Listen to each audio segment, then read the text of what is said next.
Let's bring in pulmonologist and global health expert Dr. Vin Gupta, an MS Now medical contributor. Dr. Gupta, he's calling this radical transparency and informed consent. What's your response to that, and how vast is this impact of proposals?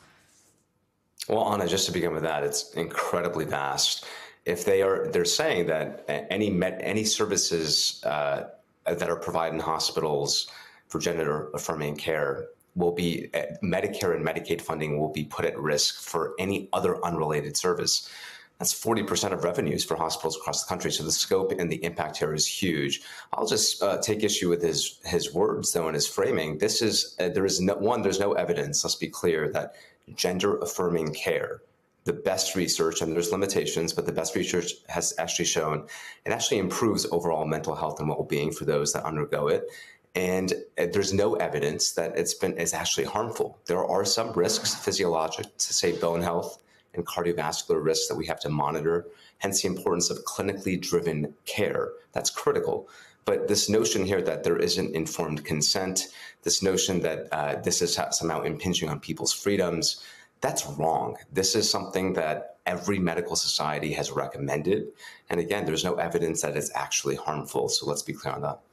And speaking of children's health, multiple outlets, including the Washington Post and NBC News, have reported that HHS just cut funding to the American Academy of Pediatrics. This is a group that has been critical of Kennedy's changes to federal vaccine policies. Doctor, what kind of impact could this have?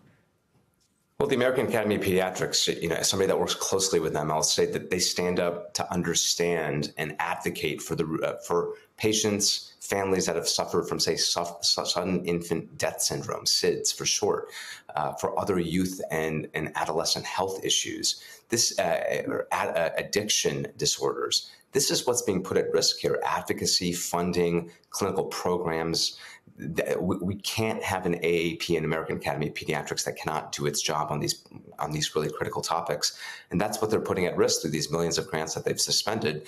And you're seeing this more and more broadly, whether it's gender-affirming care, whether it's AAP, they're using funds to suppress free speech, or the threat of pulling funding to suppress free speech. That's what's happening here.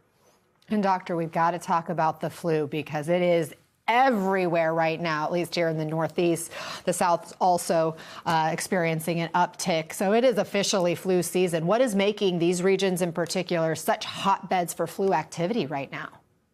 Well, again, it's the blast radius of what the Kennedy HHS is doing. We're seeing here vaccine uptake for flu. It's never been lower. There's no question that there's impacts from their messaging, their anti-vaccine rhetoric. So that's one.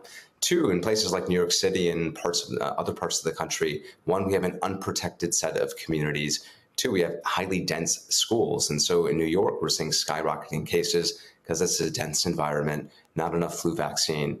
And three, again, we're just in a place right now where people are not understanding. I think there's this notion here that flu is just a bad cold. Anna, you and I have had this conversation in the past. It's not a bad cold, especially for adolescents. It can render somebody in bed for up to 2 weeks out of school. It can cause pneumonia. It is very unpredictable for all ages, not just those medically higher risk. And that's why I love what some states are doing, like in California, covered California specifically. They're offering incentives for people to actually take time off work to get CAS covered. How do we make this easier to get people vaccinated?